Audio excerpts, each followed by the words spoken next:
And we have two speakers that I will introduce a little bit later. But first of all, we have the presence of the Console Generale, Fabrizio Di Michele, that he wants to give us Grazie Claudio. I really wanted to be here today for the opening of this talk. First of all, because Alain Elkann and Anthony Tamburri are two friends, but also for the content of this presentation this afternoon, which is very, very interesting. And let me say, of course, Alain Elkann doesn't really need any introduction, and he's been now for decades a writer, novelist, a journalist, and he's never been shy on addressing very complex issues. Of course, he's always been very much attracted by the issue of the Jewish identity and the Jewish influence in the Italian culture. I think I can hear myself much better now. But let me say, Alain Elkann is the quintessence of the intellectual. And what he's been doing for decades, and not only, of course, in Italy, is very, very relevant. And if I can say, I'm very curious to listen to him, to understand how come he chose this subject. Despite being a novel, a fiction, still it's a very bold subject. You may know, or you may not know, that when we talk about Ezra Pound in Italy, of course, people of culture and lovers of literature and poetry will recognize a great artist, a great poet. But most people today will make another connection in terms of names when you think about Pound. And it's very much about his personal commitment, political conviction, and commitment in support of fascism, Mussolini, and even Hitler. Is a proactive propaganda in support of the Nazi fascism during World War II. So you have here a very interesting dilemma, which is not new actually, when we talk about great art and great artist and very poor man, if I can be kind. So this contradiction between the artwork of artists and their personality, their personal convictions. So it's bold to try to analyze through Pound's silence and this fiction, this personality. And Anthony Tamburri is the best interviewer possible for this. So thank you very much, and thank you to the director Claudio Pagliara for organizing this, and enjoy. Thank you, Fabrizio. So we have two speakers that, to introduce them, I would steal all the time of our conversation, because Alain Elkann is a prolific writer and journalist, and I think he has written something like 40 books translated in many languages, and about many issues. He gained many. He was recognized with important awards, not only in Italy but abroad. He's not only a writer, but I mean, it's even a journalist, because if you write La Stampa, you will see weekly interviews of Alain, that maybe it's easier to say who you didn't interview yet, because you have interviewed many protagonists of economic, political, cultural life. I would just point on two people that here in this country are very well known, Barbara Walter and Oprah Winfrey, among the man that we interview. He has very particular style in interviewing these people for La Stampa. Everybody knows here, of course, he's Dean of John Calandra Institute of the CUNY, and is distinguished professor of European languages and literature. So are two really distinguished guests. We are here, guest speakers, to introduce the last, not the last work, but this was just translated in English. As Fabrizio, the Console Generale, said, Pound's Silence, a book that investigates in a particularly part of the Pound life. So a poet that helped Eliot and Hemingway to become, what they are, but during the fascism he became fascinated by Mussolini. He never regret to be openly anti-Semitic, so a very controversial person that the last year of his life spent in Venice, he decided to be silent. So it's very interesting that, an author,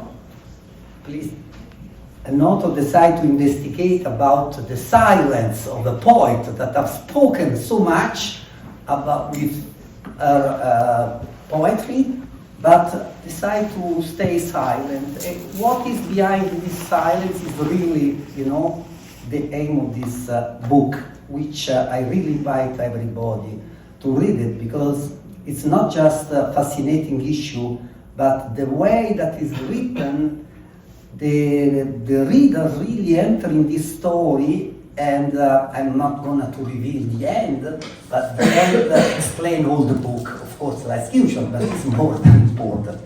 And so I would first to give the floor to Anthony Tamburri, that will interview Alain Elkann, and I will make some questions after. Thank you so much. Thank you. Microphone's working. So the book is published by Bordighera Press. Bordighera Press was founded 35 years ago, and the premise behind the founding of the press was to publish those Italian-American writers, for the most part, and most of them poets, who couldn't get published. Because if they wrote fiction and it didn't have mafia in it, the editors of the bigger presses would say, add a little bit of organized crime, a little bit of mafia, and we think we might want to publish this. The poets, of course, poetry is just hard to get published. It's just really hard. And if you're a really good poet, sometimes you're really ambiguous, and it's even harder to get it published. So that's how the press was founded over the years. We started then publishing some translations from Italian. We are delighted and privileged to have published already with this the fourth book by Alain Elkann, and we're just happy. When he came to us with in Silenzio di Pound, I immediately thought about the title and how the ambiguity of the title was absolutely wonderful, because it can talk about the title and Pound Silence in English. This is where English and Italian are equal. This is where they have an equal sense of ambiguity. Because it could be, as both Console Generale and the director said, it could be both, it could be indeed about Pound's silence, his own silence, not having explained himself, whatever. But it can also be about the silence that surrounds Pound because people don't want to talk about it, or are afraid to talk about it, and things of that sort. So that was the first thing that really excited us. As someone who is in, among other things, literary studies, I find the book to be a wonderful delight, because it's you don't have to be a literary scholar to enjoy it by any means. But I think that what I see as the literary scholar is also something that the general reader will find attractive. And that is, it's a book about a writer, Motley, who wants to write a book about Pound. And of course, he can't get to Pound. And he imagines he has a friend who did get to Pound. He imagines what it's like to talk to Pound. And so we have this wonderful imagination within, and so it's delightful. It's a puzzle of sorts, and it'll be an object of, I think, an essay of mine somewhere down the road. So the type of literary writing I do is one where I look at the structure of the book and see how it plays with the reader. And in this case, and I use that play it seriously, and in this case, as a fiction writer, Alain Elkann does a wonderful job of playing with his reader. So with that, tanto di cappello. So now,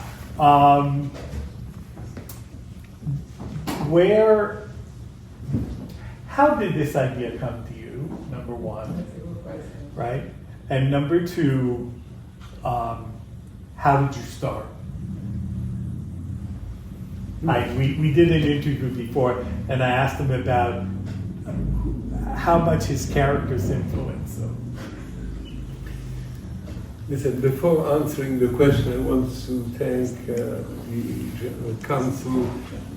It's an honor to have him here tonight, and I love what he said, and I also like the idea that a diplomat is so curious about a literary figure, and so we will try to explain to him his doubts or if he has any questions. And then thank you to Claudio.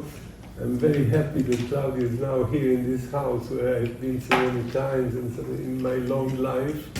And therefore I'm very attached to this place and very happy that you are here defending our culture, our literature, and also defending my book. Thank you for having said what you just did about the book, which is an honor and a pleasure for me. Anyway, to answer to you, why did I write about Pound? It's I answer to the council too. Maybe Claudio knows it already. No, I don't know. Some of my friends know that I was always very sad not to be a genius myself. I thought how terrible to live and not to be a genius. And so many people, to console me, they said, geniuses are not very happy usually, so don't be so sad. And anyway, I thought maybe why I'm not a genius. To be a genius and to create some is, it's a passport for life. I told Anthony before that a famous French poet, Paul Valéry, once being with Einstein, they talked and he said to Einstein, Valéry said, do you also, Professor, you always have a notebook in your pocket so when you have an idea you can write the idea? And Einstein said, I only had one idea, so I don't have a notebook. So I always envied that kind of thing. In a previous book, I tried to describe another person who is not a genius, who's Lucian Freud, the artist, but he was the grandson of a genius, Sigmund Freud. So I was, during the pandemic, I was thinking about that and about the genius. And then I don't know why, I came into Pound, and I thought, was Pound a genius? Was he a genius? Was he not a genius? And so I started studying Pound's life, to see who he was. And I love this period, when in London first, before the war, in Paris just after the First War, there were so many extraordinary writers, artists, musical people, there were a great intelligentsia. And Pound, he came from in Dow, he arrived in Gibraltar, then in Venice, and he was a young boy. He published on his own expenses a few poems. And then he went to London, he became the secretary of Yeats, who was a great Irish poet at the time. He was a friend of all the magazine. He was working for magazines and so on and so forth. And he published in magazines the first poems and short stories by Joyce. And then he helped this unknown American guy from St. Louis called T.S. Eliot to write Wasteland. And the Wasteland is obviously dedicated to Il Miglior Fabbro being Ezra Pound.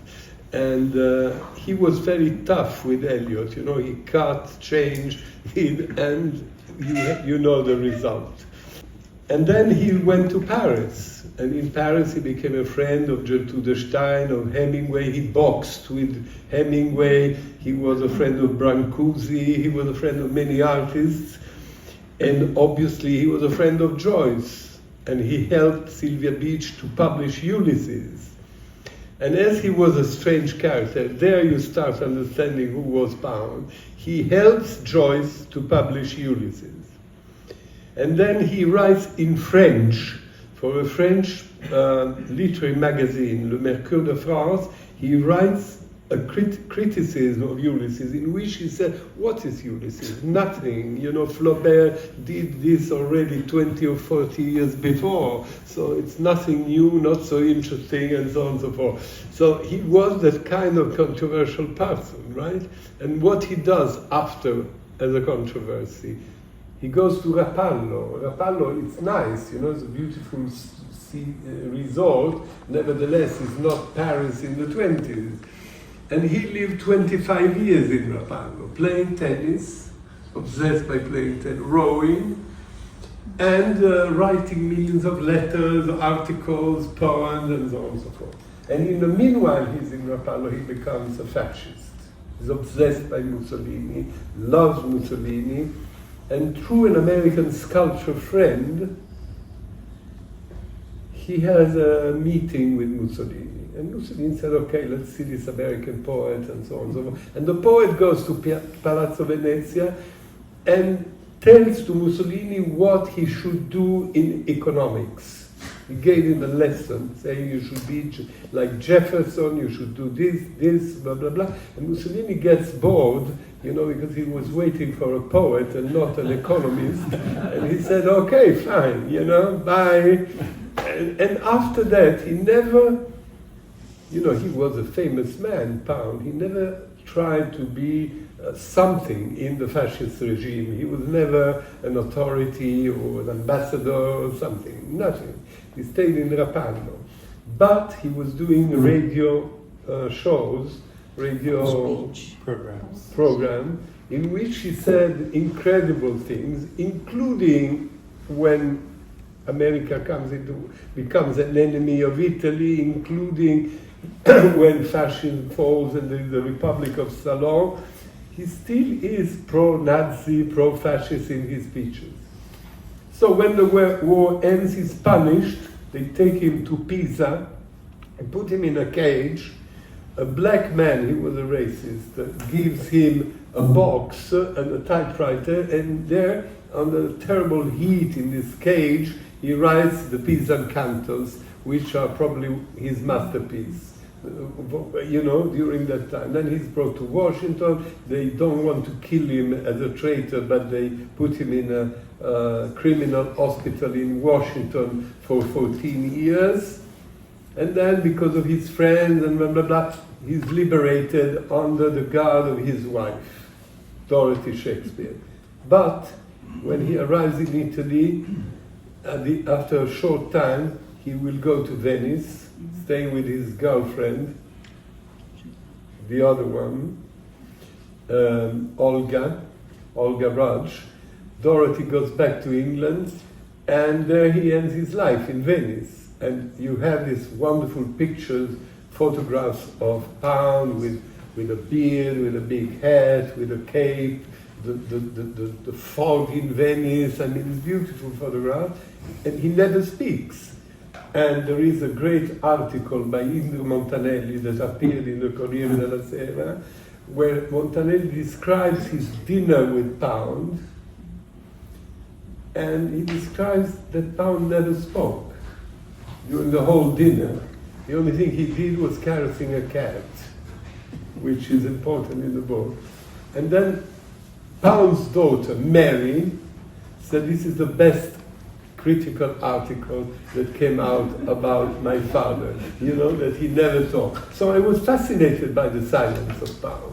And I think, and I wrote that in the book somewhere, that his silence is his last masterpiece. The fact that nobody knows if he was repentant about his fascism, not repentant, if he doesn't speak. So nobody knows what he thought after, right? And this being a very handsome man in all these photographs and no speak, this is his last masterpiece to me. A poetical masterpiece, no words, not a word. I was inclined to make him speak. So I said, what shall I do to make him speak? So I try first. The first tentative, not very good. But I make Olga speak a lot, and she's very petulant when she talks and talks. And this is because the dialogue between Olga and Pound is because many years before, in a very awkward place in Italy called Courmayeur, I had the opportunity to meet Beckett. And as you know, Beckett was the secretary of Joyce, and he was a great writer, and I was very curious. So I take a table next to him in the hotel to listen to what he was saying, and he was with his wife, and they were only talking, she was talking all the time about the washing machine of her niece who didn't work, and should they repair the washing machine or buy another one? Sam, what do you think about it? So I mean, this was so funny, there's nothing about literature, it was only about little things. So I repeat the same dialogue in the mouth of Olga Roach. She talks to Pound about stupid things, blah, blah, blah, blah, blah, blah, blah, blah, blah. And then I need a character. So there is Alfio comes into the novel. But then Alfio is not enough. So there will be Vera at the end also. And I make him speak to Alfio and to Vera, but I won't tell you what I have invented that day. But all the dialogues are completely invented. They're totally fiction. So this is not the biography of Ezra Pound. This is my Ezra Pound. And if someone wants to criticize and say you didn't understand, it's terrible, that's the privilege of fiction. Alan. And it's Morley's Ezra Pound. Morley's Ezra Pound, you're right. Alan, you define a masterpiece, the silence, of one of the greatest poets of the 20th century. I mean, to be a great poet and to define his silence, the masterpiece, looks like that there is a criticism, a huge criticism about him. And the question is, because it's the center, I think, of your book, could you really separate the man, his ideology, his anti-Semitism from his works? Do you think it's possible to separate and have a positive judgment about the work, and not taking consideration that he was a racist, fascist supporter? That's the question. I think that Hemingway defines it rather well when he says Ezra was crazy. He was quite a crazy man in a way. And he was a great, I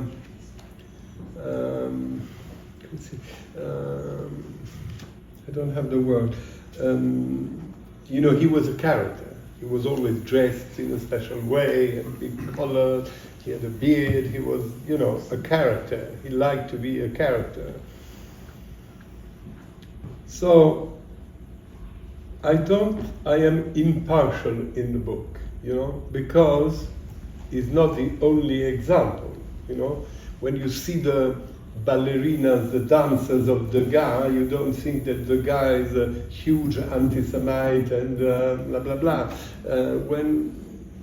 Of course, if you read Céline, there are horrible books about anti-Semitic books, but in the same time he has reinvented the French language, and he was a very important writer, and so on and so forth. And there are many cases of which I will not, even in America, you know, Edison, the guy who made the films in America, he wasn't very pro-Semite.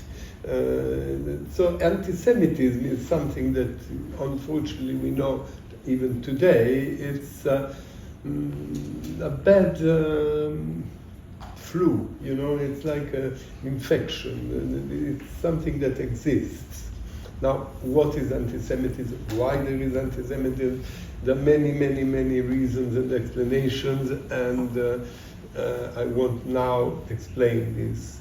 But in that period, especially as he was in France, la droite française, no? L'Action française, Maurras, I mean, the right-wing world was very strong, the anti-Semitic way of thinking.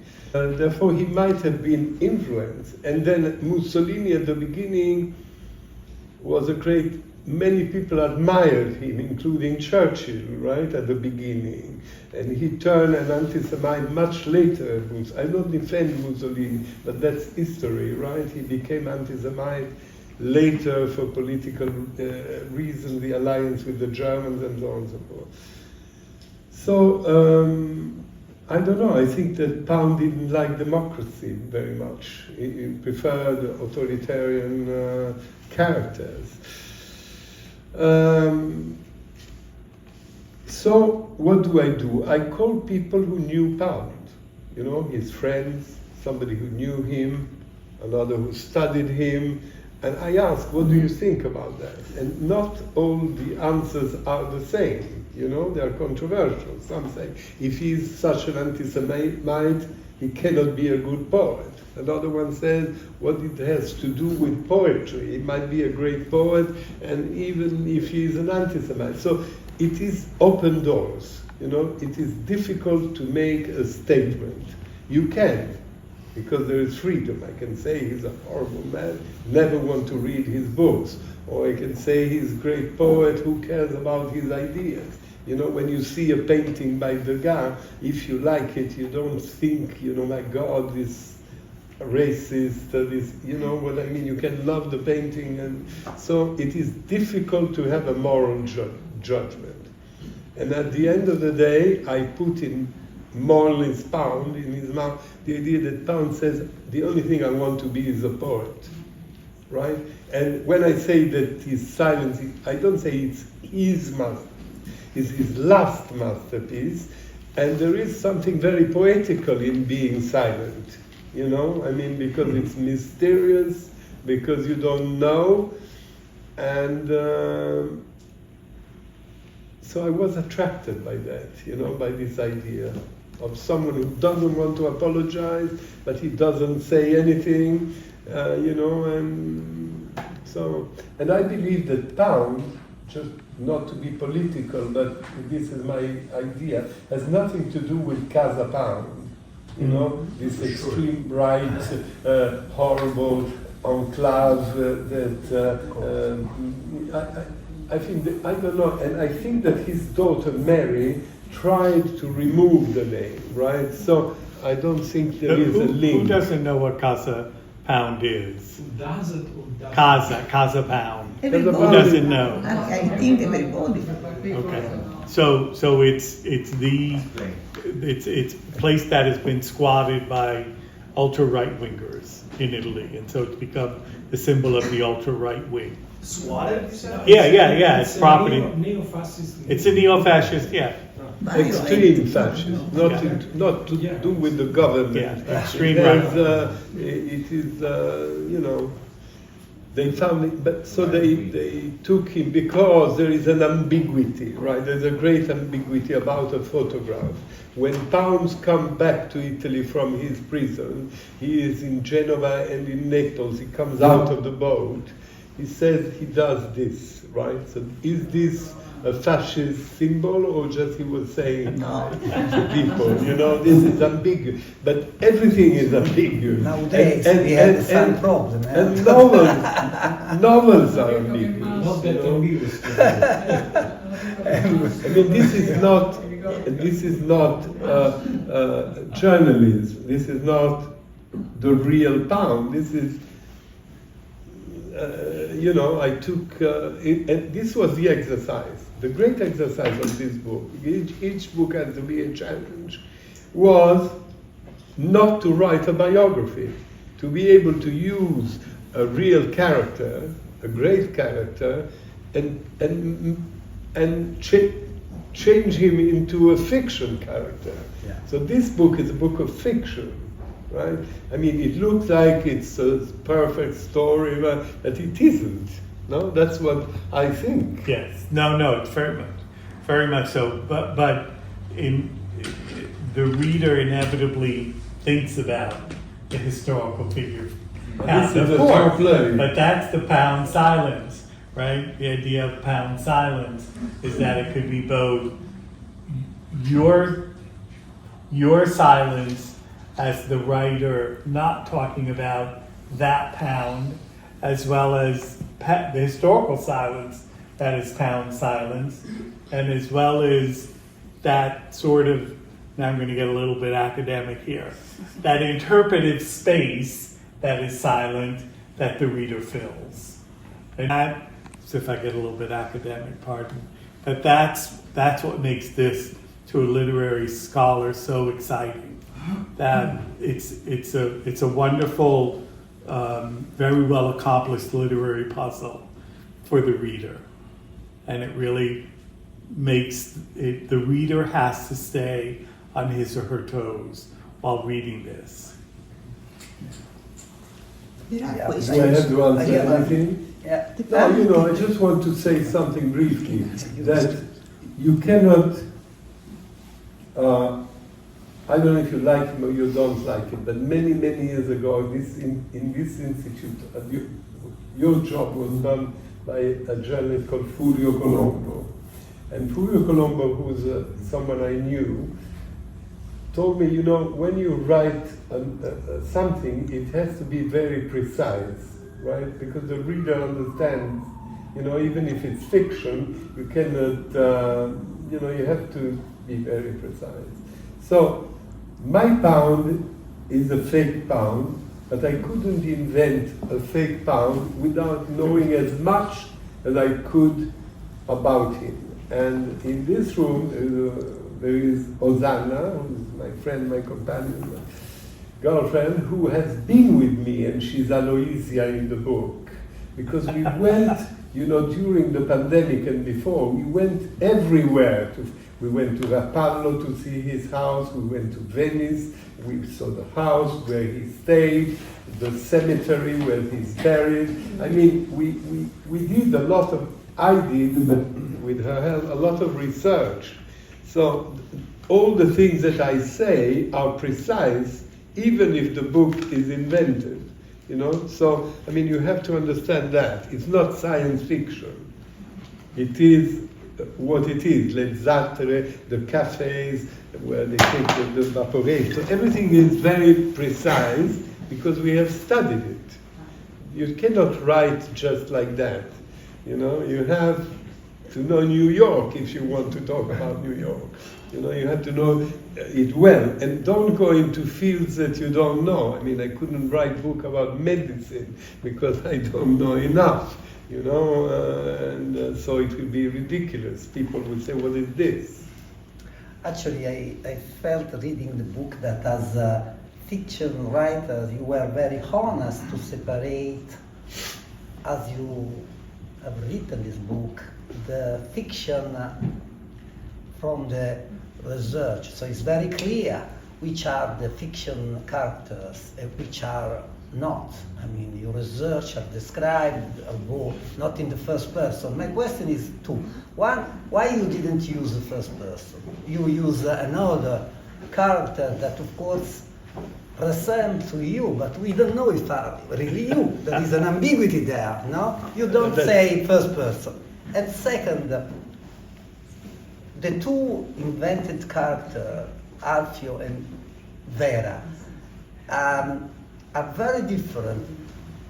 And I felt, strange thinking about Ezra Pound having such a deep relation with a guy that,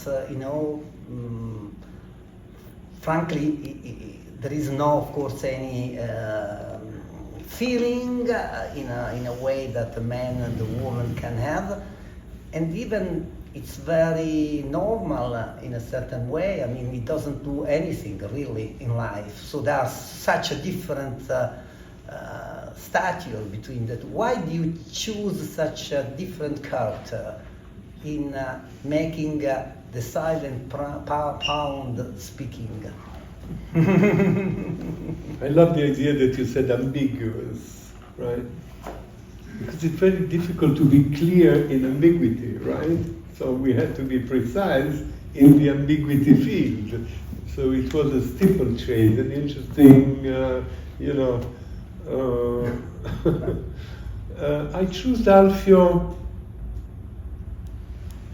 because after all Pound is silent at the end of his life, but he was very arrogant as a young man, right? He was very bully, arrogant, lively, and controversial, and so on. And Alfio, first of all, Alfio has the same political ideas of Pound, and he also says, why don't you write another book, about your ideas?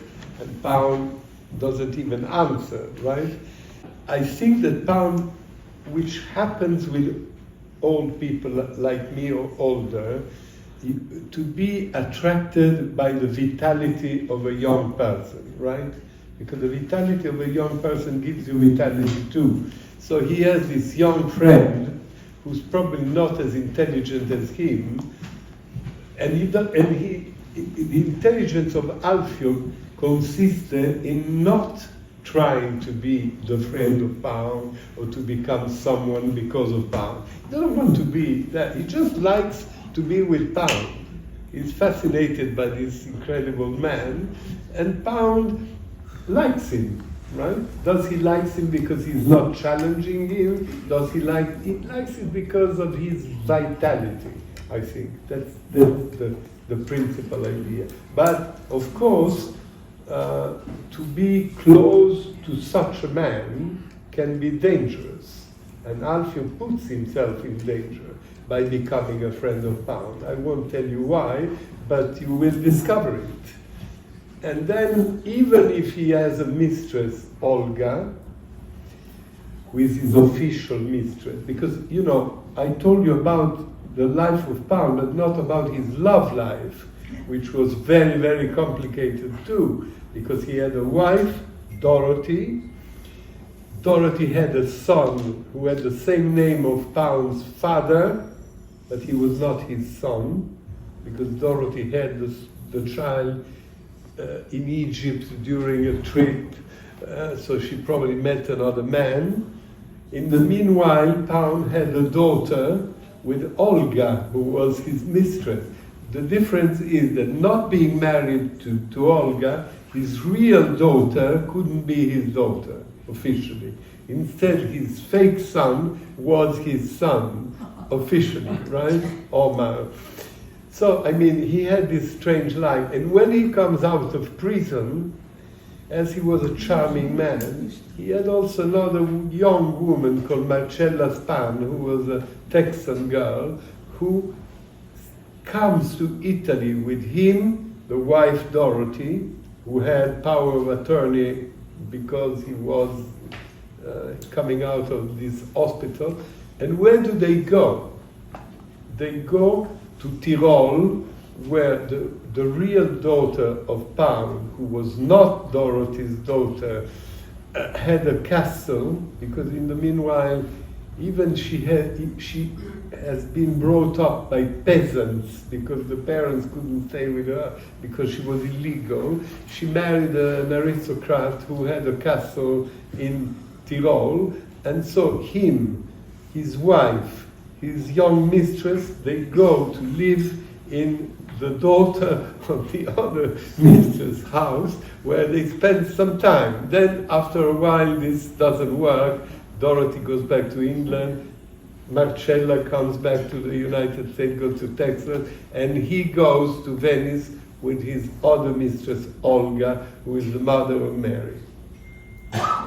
You understand the picture, right? So he was not a normal person. And what is very interesting, and I mention it in the book, is that a communist Italian writer, Enzo Siciliano, goes to Rapallo because he translated a few cantos of Pound, and he goes to see Pound and they discuss about the cantos. And then a few years after, this Enzo Siciliano, fascinated by Pasolini, the poet, goes to see Pasolini, and Pasolini mistreats him. He said, how could you translate Pound, this horrible fascist, go out. And he quarrels with Siciliano and sends him away, and Siciliano goes away in a bus from Monteverde, which is a place in Rome. But a few years after, Pasolini went to see Pound, and I advise you after this reading to watch in YouTube or somewhere the interview by Pasolini and Pound, which is a fantastic thing that was made by Rai. There is this encounter of Pasolini and Pound. And he is an anti-Semite, but in Spoleto, where he goes to the festival, he meets Ginsberg, the poet, the American Beat Generation poet, and they talk about anti-Semitism, and after all, he's a friend of Ginsberg, so when you are a poet, maybe poetry is above politics. And this is something that I have repeated many times in my life. And I think it's true that literature is literature, politics is politics. It's something else. Allora, do you have any other No, questions? no, but I know there are a couple of people. There are open, at least two questions. First I would one over like here. to open the floor to the public. Thank you. My name is Maria Luisa Ardizzone. I am a professor at NYU. I introduce myself in order to explain what I will say. I am a professor at NYU. I am a medievalist, but I fall in love with Pound when I was young, and I worked with Pound's daughter on... Mary. Yes, of course. I lived with her in the castle.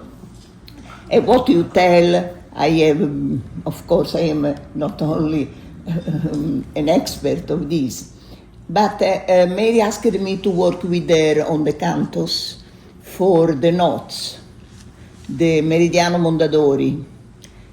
And so I started to know Pound at the beginning. I said, I don't like at all. He's a poet, nothing at all. Instead of, I fall in love with him, extremely in love. So what you said at first, thank you for bringing back Pound to US, because in class we cannot mention him if they are undergraduates. Graduates, students, PhD students, it's another issue. However, I would say, again, I appreciate your book, what you told us. Pound was not someone who thought that poetry is the highest. Who did what? Pound was an intellectual. Yes. His poetry changes the idea of what poetry is. This is his poetry. I have published 2 books of unpublished writings by Pound, working in the Pound's archive in Yale, going around the libraries in US. Why, when we read him, sometimes we refuse. Sorry, when I read Pound, sometimes in the past mostly, we refuse him. I published some fragments in which his anti-Semitism is enormous. repugnant. At the same time, Pound is wrong because he is right. I want to understand it. He's wrong in the sense, this is, of course, is a paradox, but paradoxes sometimes are useful. Mostly talking about Pound. And I want to say, of course, he's an anti-Semite, no doubt. But his true enemy is capitalism, usury, money, are other the true things. I don't know if you have read this book by Tim Redman, Ezra Pound and Fascism. Redman is an American scholar. This book, in my opinion, has been extremely interesting. Sorry, what I'm doing, I speak without, okay. And why? He said to be anti-Semite in the America of the years of Pound was because people were provincial. He was talking about Philadelphia, the circles of people Pound was meeting, etc. This is just to say the definition of what is a Pound is extremely difficult. You have a question? Could you make a question, please? No, It's not sorry. for conference, sorry. No, yes, I have a question. Is one, why instead of to write an essay? Why? Instead of to write an essay on Pound, you wrote a fiction. This is my first question. Second question, no, he did not say that. He said that he did not write a biography. I'm asking you why you did not work as a scholar on Pound, because what the team you have selected. Sorry, we don't have so many times. Sorry, you did clearly. Listen, Your question. Please, everybody has to pose questions here. I am very grateful that a Pound scholar like you has paid some attention to my book. I hope you will read it. I hope you will be interested. I hope you will teach it. I hope I will buy. But nevertheless, the answer is I am a fiction writer. So I couldn't write a biography because I'm not a biographer, and I couldn't write an essay because I'm not intelligent enough. You know, my friend Anthony can write an essay, but I'm not a critic. Couldn't possibly, I didn't write about the work of Pound. I didn't criticize the cantos or whatever. I wrote a story of this man who was so ambiguous to define, you know, at the end of the day. I mean, he has so many facets that to say Pound is this. So at the end I said he's a great poet.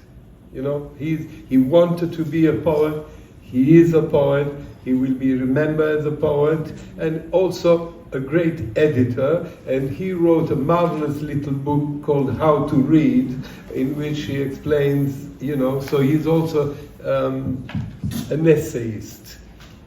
So I don't know, you know, fiction book is like to put a message in a bottle, and then it goes, and you don't know the end. There is another question. Sorry, just to be clear, please, only questions. Mario. How much time do I have? 10 seconds. 15 minutes. 10 seconds. So, I've been inspired by Anthony, who went beyond the title, The Silence of Pound, the silence around Pound, and you say that, of course, the poetry is above politics. But, you know, it's inevitable to think about the noise that we hear from Casa Pound in Italy all the time. So, as a writer, unconsciously, did you want to project the message of silence to Casa Pound in Italy? Thank you. No.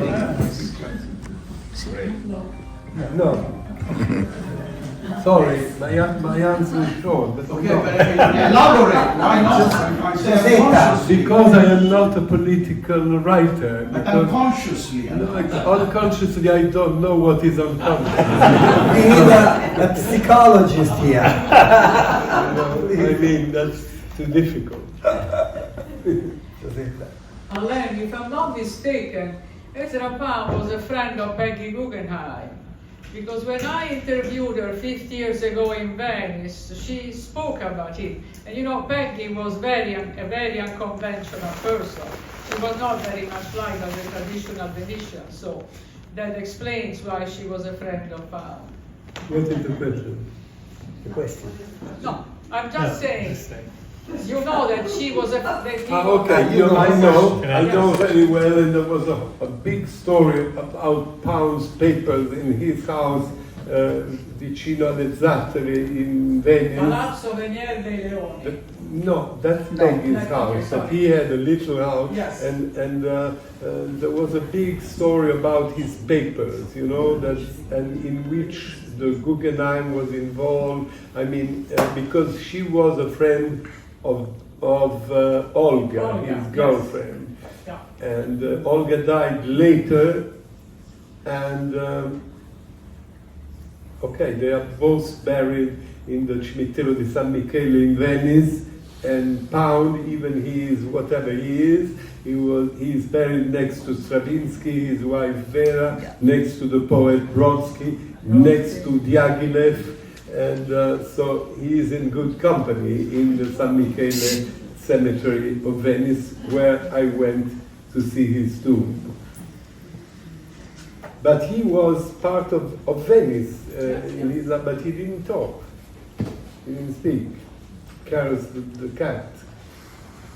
More question, please.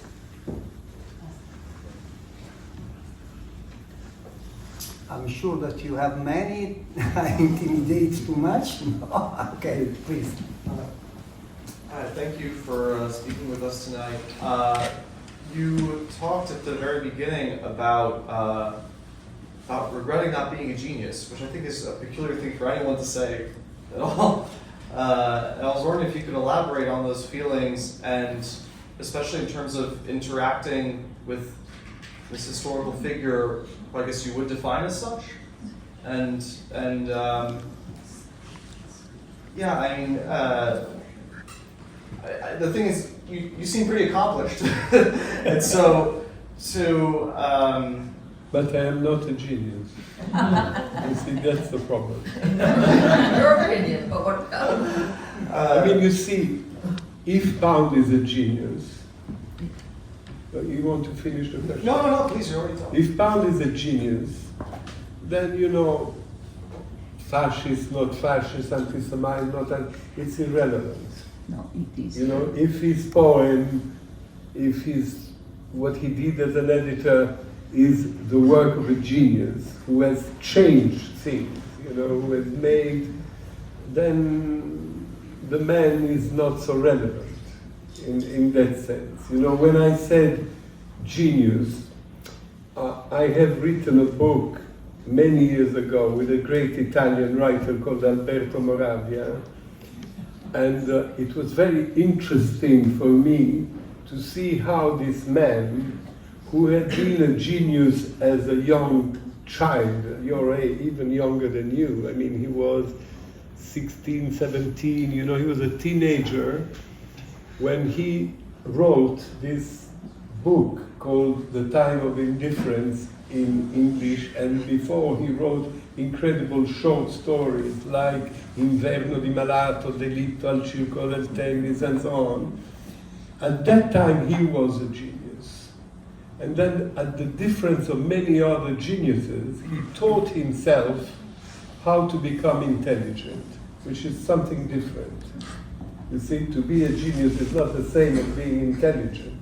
There are many geniuses in one thing, and then they are aloof, not very clever in life, you know,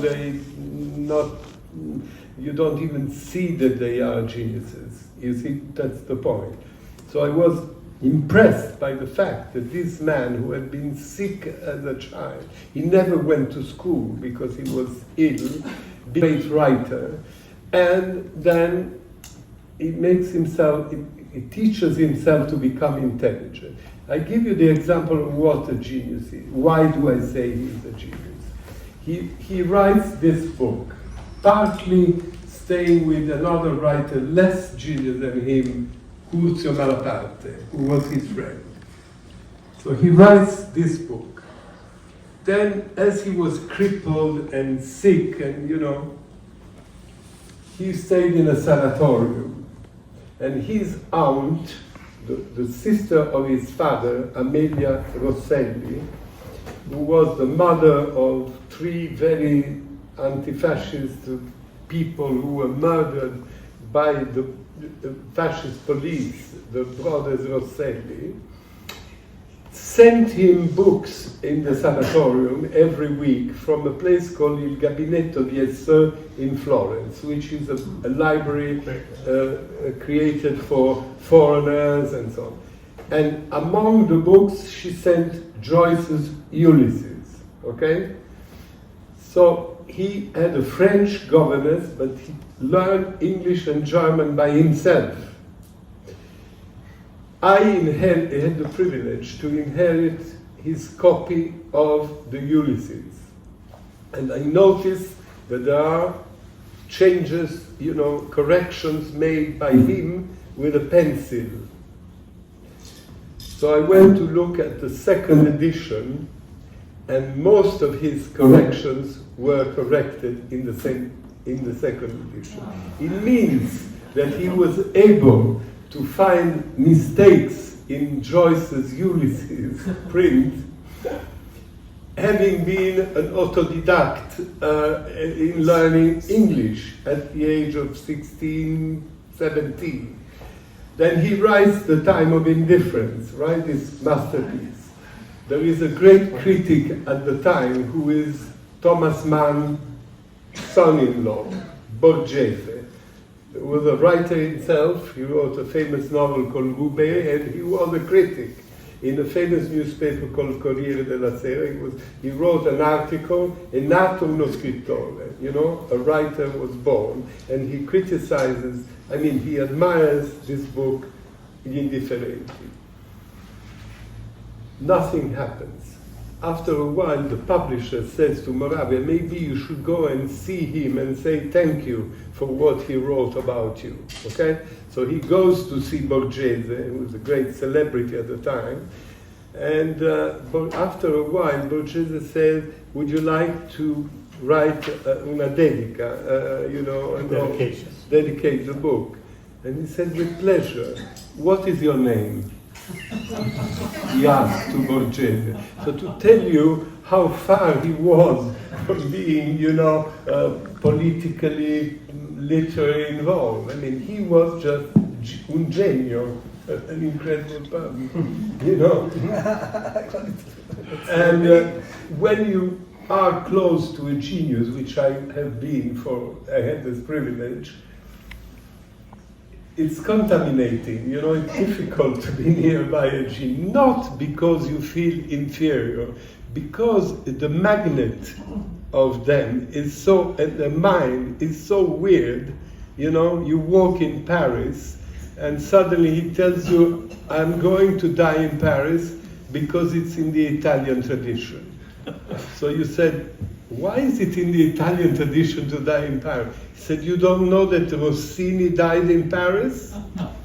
He gave this kind of very strange answers, suddenly he said something that had nothing to do with what you were. So these kind of people I find extraordinary because they are super intelligent, more than intelligent, and very naive. You know what I mean, naive? Sure. They're not political or second thought. They are the way they are. So that's why I think that Pound, at the end of the day, belonged to that kind of people. He was himself somehow very close to be a genius, in my mind. I don't know if I answered, but this is my answer. More questions? Anthony?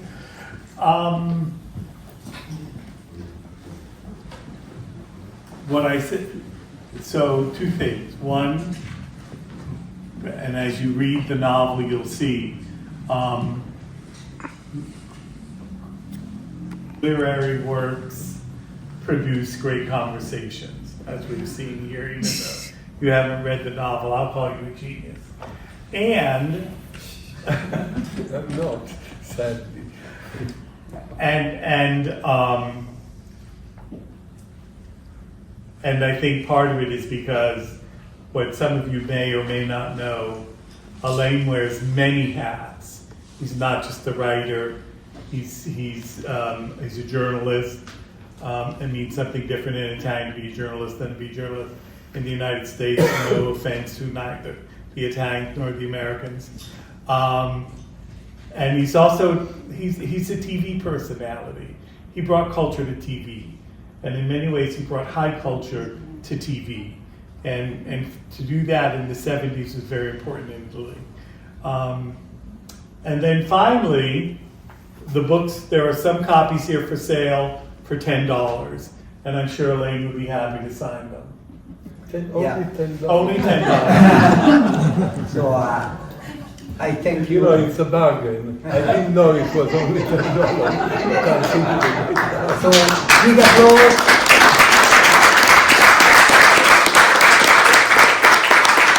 It was for me a great honor to have Alan and Anthony here. We prepare a table for signature and dedication outside because in half an hour we have a concert here, so we have to prepare. So thank you for... Alain Elkann è tornato all'Istituto di Cultura e questa volta il suo libro è stato tradotto. È un libro su Ezra Pound. Un genio. Io penso che fosse un genio a modo suo, comunque un grandissimo personaggio, un grandissimo poeta, ed è stato molto affascinante trasformarlo in un personaggio di romanzo. Appunto il suo è un romanzo, una fiction come si dice in America. Secondo lei in America Ezra Pound come viene letto? Ma non lo so, è molto controverso perché essendo stato fascista, avendo dei precedenti politici difficili e quindi essendo stato un traditore dell'America in qualche modo, c'è su di lui un'ombra. Però io penso che negli anni, nei secoli a venire, lui verrà ricordato come un grande poeta. Lei durante la presentazione del libro ha sottolineato che appunto è stato attratto da un personaggio che non conosceva, che ha studiato, è stato attratto proprio per la sua genialità e ha detto che quando si riconosce il genio la politica non vale più. Io penso che comunque l'arte è al di sopra della politica, è un'altra cosa, quindi non si può giudicare un artista con dei criteri politici. Un artista è un grande, un bravo artista o non lo è, indipendentemente da quali sono le sue idee politiche. Detto questo, è chiaro che Pound non è stato nel senso politico una bella figura, però è un grande artista, quindi il giudizio è così, ai posteri larga sentenza. Il professore Anthony Tamburri del Calandra Institute della CUNY è anche il publisher di questo romanzo di Alain Elkann con Bordighera Press. È un libro su Ezra Pound, anche se una fiction. In America è pericoloso o no? Potrebbe essere pericoloso, però non dovrebbe essere pericoloso, anzi dovrebbe appunto suscitare quella domanda che è stata fatta prima, cioè bisogna parlare di un grande opera anche se l'individuo magari non è stato quella persona grande, molto morale eccetera, che uno se l'aspettava, o potrebbe essere un vigliacco però magari scrive un ottimo lavoro letterario, cinematografico, operistica e così via. Questa è la domanda, cioè possiamo separare l'autore dall'opera. Direttore, l'Istituto di Cultura è partita in quarta. Questa sera c'è stato Alain Elkann con Ezra Pound. Insomma, ti aspettavi una partenza così a razzo? In quinta, perché in quarta? Siamo partiti come era giusto partire, con un programma molto ricco, molto variegato. Stasera un onore avere uno scrittore famoso come Alain Elkann con un libro tradotto in inglese, quindi adatto al pubblico, che parla di uno scrittore molto controverso, soprattutto e anche qui negli Stati Uniti, dove è stato considerato un traditore dopo la seconda guerra mondiale, quindi È stato molto coraggioso Alain Elkann con un libro di fiction, no? Una biografia, parlare di questo genio in realtà della poesia, che però ha fatto delle scelte nella vita molto controverse. Dunque la domanda: prevale il genio o l'uomo che ha sposato il fascismo e è rimasto tutta la vita antisemita? Questa è la domanda a cui questo libro cerca di rispondere, molto bello.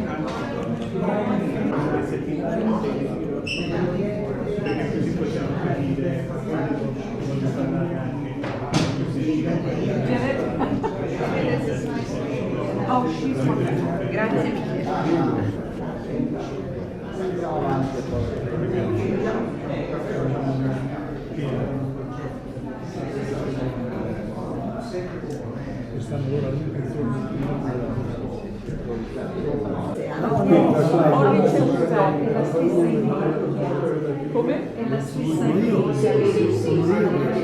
Sono grato.